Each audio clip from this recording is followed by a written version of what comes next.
In this video, I'm going to show you how to transfer money from Wells Fargo to Bank of America.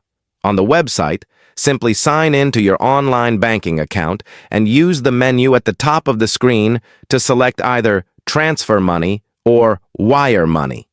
Regardless of the option you pick, you'll be able to transfer money to a Bank of America account. In this video, I will choose the wire transfer option, but if it doesn't work for you, you can always try the standard money transfer option. When you select wire transfer, you will be prompted to add a recipient after agreeing to the terms and conditions. Choose United States from the list of countries and select whether you are transferring to an individual or business account. You will need to input the recipient's first and last name, routing number, account number, and other personal details. Double-check that all the information is correct, then select which account you are transferring from and the amount you wish to transfer. As long as you have the available funds, you can complete the transfer. Check for any fees, and if everything looks good, add the recipient and initiate the wire transfer or your usual transfer.